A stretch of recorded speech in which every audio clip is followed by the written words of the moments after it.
Hey guys, welcome back to Sartaj sir की क्लास। भाई अगर आप इंग्लिश की वोकैबुलरी याद करना चाहते हैं ना तो आपको विलोम शब्द नहीं, ये हिंदी में हो गया, इंग्लिश में बोले तो ऑपोजिट वर्ड्स याद करने चाहिए। यानी जो भी वर्ड आप याद कर रहे हैं ये आपको याद है ना, उसका ऑपोजिट वर्ड आपको जरूर याद होना चाहिए। इस तरीके से आप जल्दी इंग्लिश बोलना सीखेंगे। अब आज की क्लास में यही ऑपोजिट वर्ड्स के नाम करता हूं। आज मैं आपको ढेर सारे इंग्लिश के वर्ड सिखाऊंगा और उनके ऑपोजिट वर्ड्स भी सिखाऊंगा और दोनों के ऊपर एक एक एग्जाम्पल भी दूंगा ताकि दिमाग में बिल्कुल अच्छे से फिट हो जाए। तो बस एंड तक साथ बने रहिएगा। अब ये ऑपोजिट वर्ड सीखने के लिए इस वीडियो का एंड तक जरूर देखिएगा। आगे बढ़ने से पहले चैनल को सब्सक्राइब कर लीजिए ताकि रोज आने वाली वीडियोस का नोटिफिकेशन आपको बिल्कुल टाइम पर मिल जाए। गाइस, वीडियो को शुरू करने से पहले एक छोटी सी जानकारी, और वो ये कि मैं अपने Spotify podcast learn English with Sartaj पर हर MWF यानी कि मंडे, वेंसडे और फ्राइडे को एक्सक्लूसिव सीरीज अपलोड करता हूं जिससे सुनकर आप अंग्रेजी सीख सकते हैं। और मेरा ये पॉडकास्ट बिल्कुल फ्री है। पॉडकास्ट समझते हैं ना आप, एक ऑडियो प्लेटफॉर्म जहां पर आप मुझे सुनकर अंग्रेजी सीख सकते हैं। सो लिंक वीडियो के डिस्क्रिप्शन बॉक्स में है, जाइए क्लिक कीजिए, स्पॉटिफाई एप्लीकेशन डाउनलोड कीजिए, वहां पर सर्च कीजिए मेरा पॉडकास्ट लर्न इंग्लिश विद सरताज और उसे फॉलो कर लीजिए। और हां, वहां पर एक बेल आइकन भी होगा, उसे भी दबा दीजिए। तो चलिए गाइस, शुरुआत करते हैं इस वीडियो की। और आज के दिन मैं आपको सिखाता हूं इंग्लिश के ढेर सारे ऑपोजिट वर्ड्स। एक एक करके ध्यान से सुनिएगा एग्जाम्पल के साथ। पहला वाला है विन। विन, और विन का मतलब तो आपको पता ही है, होता है जीतना। विन का मतलब क्या होता है? जीतना। जैसे मुझे कहना है मैं ये मैच जीतूंगा, मैं ये मैच जीतूंगा, तो simple, I will win this match. I will win this match. अच्छा, कोई भी चीज जीतनी हो उसे तो विन बोलेंगे। जीतने का उल्टा यानी विलोम क्या होता है? हारना। अब हारने को इंग्लिश में क्या बोलेंगे? तो ये सुनो भाई साहब, हारने को इंग्लिश में बोलते हैं लूज। लूज है, लूज मोशन लग गई बोल बोल के, लेकिन सुनो, लूज बोलते हैं। जैसे मैं ये मैच हार जाऊंगा, मैं नहीं जीतूंगा भाई, मैं ये मैच हार जाऊंगा, खामखाई बेकार है, मैं यह मैच हार जाऊंगा। I will lose this match. I will lose this match. तो याद रखिएगा, win माने जीतना और lose माने हारना। अब नेक्स्ट वाला देखिए भैया, अगला वाला है ब्यूटीफुल। ब्यूटीफुल, और ब्यूटीफुल का मतलब तो आप सभी को पता ही होगा। ब्यूटीफुल का हिंदी में मतलब होता है सुंदर, खूबसूरत, गुड लुकिंग, है ना। कोई भी हो सकता है, फूल पत्ती या कोई महिला, लड़की, फीमेल। लड़कों के लिए हैंडसम लगता है, कोई बात नहीं। अच्छा, ब्यूटीफुल, जैसे मुझे कहना, अरे वो बहुत सुंदर है भाई साहब, बहुत सुंदर है, उनके घर में सबसे सुंदर वही लड़की है, वह बहुत सुंदर है। इंग्लिश होगी she is beautiful. She is beautiful. किसी भी चीज को सुंदर बोलना हो ब्यूटीफुल बोल दीजिए। लेकिन ब्यूटीफुल का यानी सुंदर का उल्टा क्या होता है हिंदी में? विलोम क्या होता है? बदसूरत। खूबसूरत का उल्टा बदसूरत। और इंग्लिश में पता है बदसूरत को क्या कहते हैं? इंग्लिश में बदसूरत को कहते हैं अगली। ओ पिछली नहीं भैया, अगली। अगली बोलते हैं। जैसे अरे वो बहुत बदसूरत है भाई, नहीं भाई, वह बहुत बदसूरत है। She is very ugly. She is very ugly. अब अगली पिछली दोनों याद कर लो। खूबसूरत को इंग्लिश में बोलते हैं ब्यूटीफुल और इसी के उल्टे बदसूरत को अंग्रेजी में बोलते हैं अगली। आओ अब अगली वाला देखें। और भैया नेक्स्ट वाला है नियर। नियर देखो, छोटा सा शब्द है और आपने इसको यूज किया होगा, सुना भी होगा। नियर का हिंदी में मतलब होता है नजदीक, निकट, पास।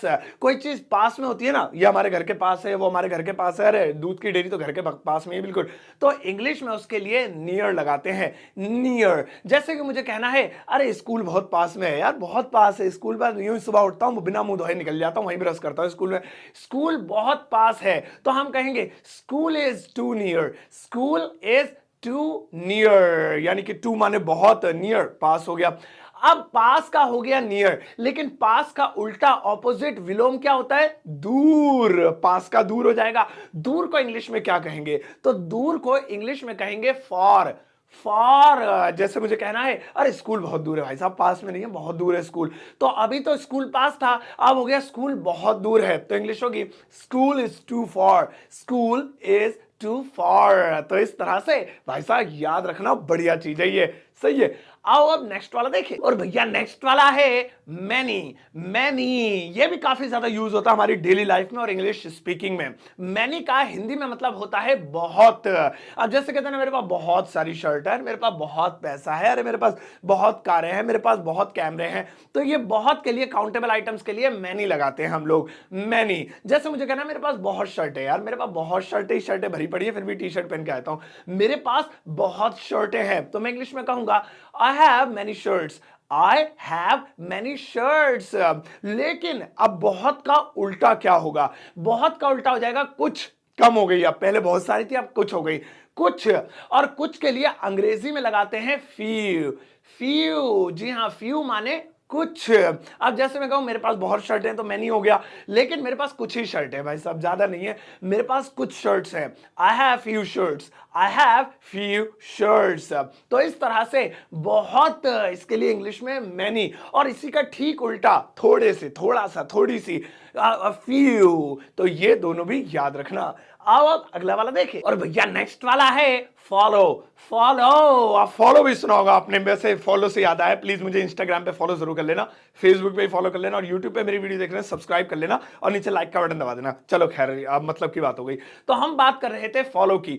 फॉलो के वैसे कई सारे मतलब होते हैं। फॉलो का मतलब पीछे पीछे चलना, या फॉलो का मतलब किसी को मतलब उसके जैसी हरकतें करना, उसे फॉलो करना, पीछा करना भी होता है। लेकिन इसका एक मुख्य मतलब ले लेते हैं, और वो है पीछे चलना। पीछे चलना, इसे फॉलो बोलते हैं। तो जैसे मैं तुम्हारे पीछे चलूंगा, भाई साहब देखो, मैं तुम्हारे पीछे पीछे चलूंगा, आप आगे आगे आगे चलो। मैं तुम्हारे पीछे पीछे चलूंगा या पीछे चलूंगा? I will follow you, I will follow you. तो फॉलो का मतलब पीछा करना, पीछे चलना, पीछे पीछे चलना सब होता है। कॉपी करना, किसी को फॉलो करना, वो भी होता है। अब पीछे चलने का उल्टा क्या हो जाएगा? आगे चलना। भाई सीधी सी बात है, किसी के पीछे पीछे चलना, इसका उल्टा क्या हो जाएगा? आगे चलना। तो जब पीछे चलने को फॉलो बोलते हैं, तो इसका विलोम यानी कि उल्टा ऑपोजिट हो जाएगा आगे चलने का, लीड।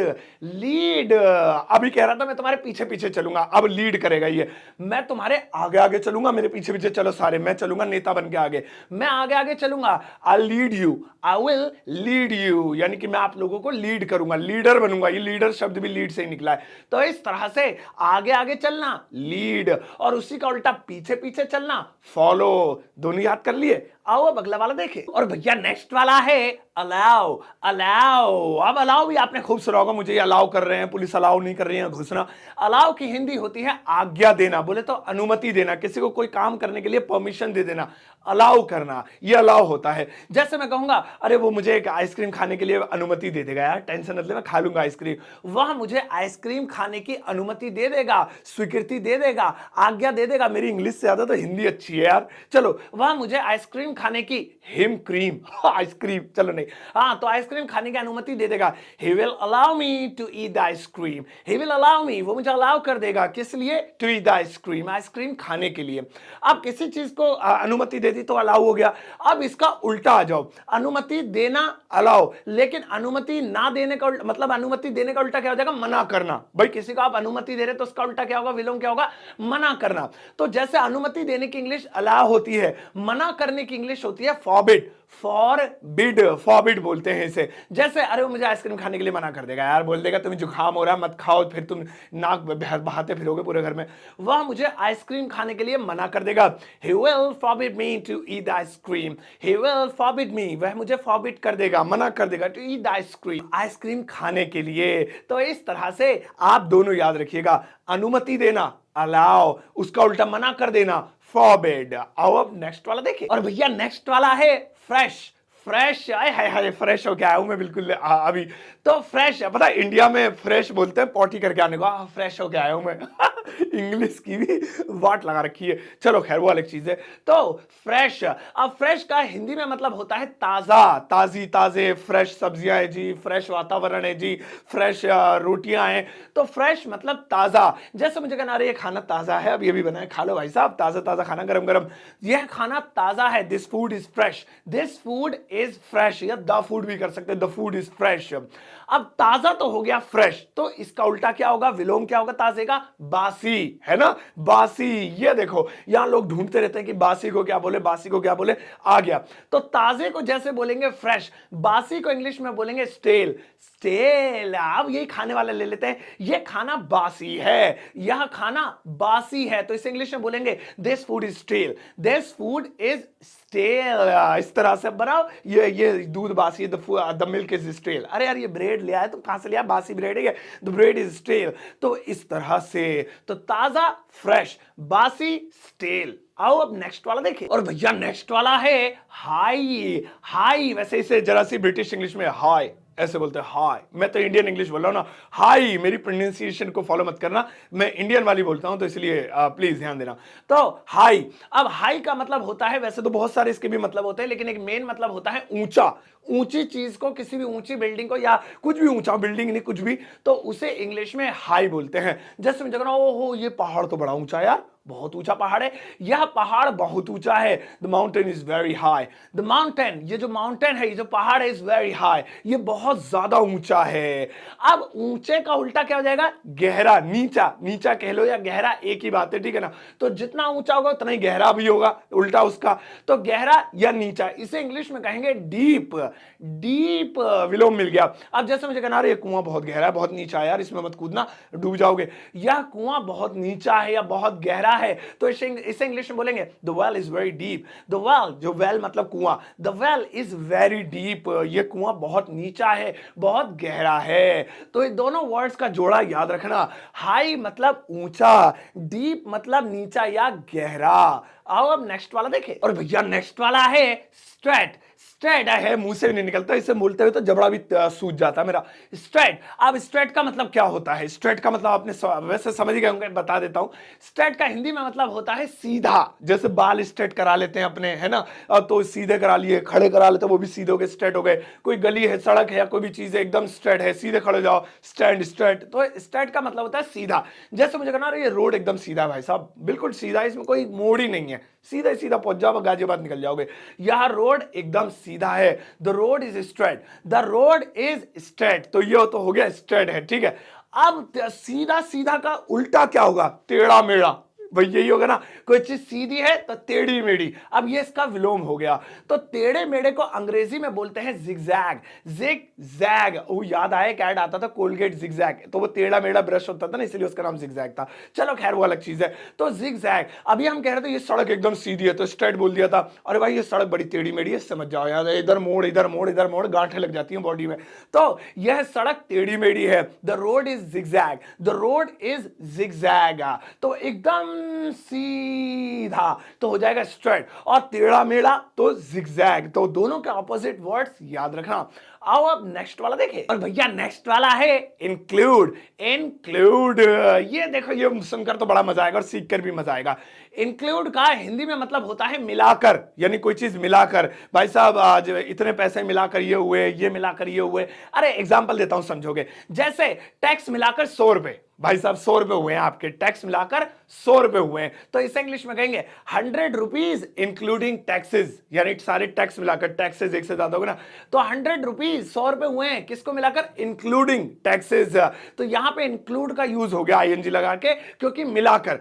अब इसका उल्टा सुनो, मिलाकर का उल्टा क्या हुआ, हटाकर, है ना, उल्टा हो गया ये। तो इसे इंग्लिश में बोलेंगे एक्सक्लूड। एक्सक्लूड, इंक्लूड, एक्सक्लूड ऐसे बोलेंगे, हटाकर। जैसे मुझे कहेंगे भाई साहब कितने का, जी 100 रुपए टैक्स हटाकर। अब जब खरीदोगे तो टैक्स अलग से लगेगा, पहले कह रहा था टैक्स मिलाकर, है ना, इंक्लूडिंग टैक्सेस था, अब कह रहे टैक्स हटाकर भाई साहब, अलग से लगेगा टैक्स। तो यहां पे एक्सक्लूड का यूज करेंगे, 100 रुपीज एक्सक्लूडिंग टैक्सेस।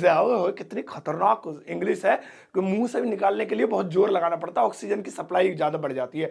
तो 100 रुपीज एक्सक्लूजिंग टैक्सेस, एक्सक्लूजिंग, हाँ एक्सक्लूसिव बोल दूं कभी, तो इस तरह से। तो मिलाकर इंक्लूड या इंक्लूडिंग, और हटाकर एक्सक्लूड या एक्सक्लूडिंग, याद रहेगा। आओ अब नेक्स्ट वाला देखें, और भैया नेक्स्ट वाला है काइंड। काइंड, ये भी बहुत यूजफुल है। काइंड का हिंदी में मतलब होता है दयालु, जो बहुत तरस खाता हो लोगों पर, जिसे बहुत दया आती हो। अरे यार वो बड़ा दयालु इंसान है, बड़ा ही अच्छा इंसान है, वह बड़ा दयालु है, he is very kind, he is very kind. अब कोई भी हो, दयालु, जिस जो लोगों पे तरस खाता हो, जानवरों पे तरस खाता हो, या उसका अच्छा व्यवहार हो लोगों के प्रति, तो वहां पे हम उसे काइंड बोलेंगे, ही इज वेरी काइंड, बहुत दयालु है। अब इसका उल्टा क्या होगा, दो भैया एक दयालु है, उल्टा वाला क्या होगा, क्रूर, यानी कि बहुत ज्यादा निर्दयी, जुल्मी, जुल्म करने वाला, बहुत ज्यादा जुल्म ढाता हो लोगों पर, तो उसे क्रूर कहते हैं हिंदी में। और दयालु का उल्टा हो गया हिंदी में क्रूर, तो फिर इसकी इंग्लिश क्या हुई, तो काइंड का उल्टा होगा क्रूअल। क्रूअल, ओह ऐसा लग रहा है जैसे अंग्रेजों ने हमारा ही चुराया, क्रूर, उसके बाद उन्होंने निकाल लिया, इसे निकालो, मॉडिफाई करो, क्रूअल, हाँ ऐसा ही हो गया। चलो खैर, तो यहां पे अब मैं बोल सकता हूं वह बहुत क्रूर है यार, बहुत ज्यादा निर्दयी है, बहुत ज्यादा जुल्मी है, तो मैं कहूंगा he is very cruel, he is very cruel. अभी मैं उसे काइंड कह रहा था, अब क्रूअल कह रहा हूं, तो दोनों को याद रखिएगा, दयालु काइंड, क्रूर क्रूअल। और नेक्स्ट वाला देखे, और भैया नेक्स्ट वाला है लेट। लेट मत जा बेटा, राहुल इसे बिठा लो उठा के, लेट। अब लेट का मतलब क्या होता है, लेट का मतलब होता है देरी से, है ना, या देरी, है ना, जैसे लेट हो गया, मैं लेट हो गया, वो लेट आ रहे हैं, आज वीडियो लेट आई है, क्या हो गया सर, तो लेट मतलब देरी या देरी से। जैसे मुझे कहना है अरे मैं देरी से आऊंगा, भाई साहब मैं आ भी नहीं आ रहा, मैं देरी से आऊंगा, मैं देरी से आऊंगा या देर से आऊंगा, I will come late, I will come late. पहले मैं समझता था इसका मतलब है मैं लेट लेट के आऊंगा, बात तो वही हुई ना, जब भी तो देर होगी, तो आई विल कम लेट, मैं देरी से आऊंगा। अब लेट यानी देरी से आने का उल्टा क्या होगा, जल्दी आना, देरी से आना जल्दी, अरे आना इसमें नहीं है, सॉरी वो तो कम है, देरी से का उल्टा क्या होगा, जल्दी, है ना, कोई चीज लेट तो आप उल्टा हो गया जल्दी, तो जल्दी को इंग्लिश में कहेंगे अर्लियर। अर्लियर, जैसे मैं कहूंगा मैं देरी से आऊंगा तो लेट हो गया, मैं जल्दी आऊंगा, आके बैठ जाऊंगा तुम्हारे थोपड़े के सामने, यहीं बैठा रहूंगा, जल्दी 10 घंटे पहले आ रहा हूं, मैं जल्दी आऊंगा, I will come earlier, I will come earlier. तो लेट का उल्टा अर्लियर, बस ऑपोजिट। रुक जा होमवर्क है भैया, रुक जाओ। तो आज के इस क्लास में हमने ढेर सारे ऑपोजिट वर्ड सीखे, विलोम शब्द सीखे, लेकिन ये कहानियां खत्म नहीं हो जाती है, बहुत सारे अभी बाकी है, मतलब बहुत ही सारे। तो उन्हें सीखने के लिए पहली सीढ़ी चढ़ना जरूरी है, जो कि ये वीडियो थी। इसके जरिए जितने भी शब्द आपको सिखाएं ये याद करिए, जो याद थे कॉन्ग्रेचुलेशंस, जो याद नहीं थे उन्हें याद कीजिए, और फेसबुक, व्हाट्सएप, इंस्टाग्राम पर उनका यूज कीजिए। आप होमवर्क सुनिए, बड़ा मजेदार है, सबके लिए लगाओ। यहां पर आपको सेंटेंसेस देख रहे होंगे, और ये इंग्लिश में लिखे हुए हैं, ध्यान दीजिएगा, गौर करने वाली बात है, इंग्लिश में लिखे हुए हैं। अब इंग्लिश की इंग्लिश तो बनानी नहीं है, बल्कि आपको इनको उल्टा करना है। देखिए काम कितना बड़े मजेदार है, उल्टा करना है। तो यहां पे जितने भी शब्द हैं आपको उनको उल्टा करके, जैसे कि मान लीजिए यहां तो लिखा नहीं है, मैं एक एग्जांपल दूं, माय शर्ट इज ब्लैक, तो अब इसका उल्टा करके कमेंट सेक्शन में लिखना है माय शर्ट इज व्हाइट, ऐसे हो गया, उल्टा हो गया। तो इन सबका ऑपोजिट बनाना है, ऑपोजिट वर्ड्स यूज करके। आंसर कमेंट सेक्शन में पोस्ट कर दीजिएगा, मैं आपके आंसर को हार्ट दूंगा, लाइक दूंगा, और एक दूसरे के होमवर्क को चेक करते रहा कीजिए, कोई ग्रामेटिकल मिस्टेक हो तो उन्हें भी जरूर बता दीजिएगा। अब जाइए इस वीडियो को फेसबुक, व्हाट्सएप, इंस्टाग्राम सब जगह शेयर कीजिएगा। पार्ट 2 चाहिए तो प्लीज कमेंट सेक्शन में जरूर बताइएगा, इसकी एक बड़ी सीरीज बनाऊंगा। जाते जाते एक टुच्चा सा लाइक देकर जाना।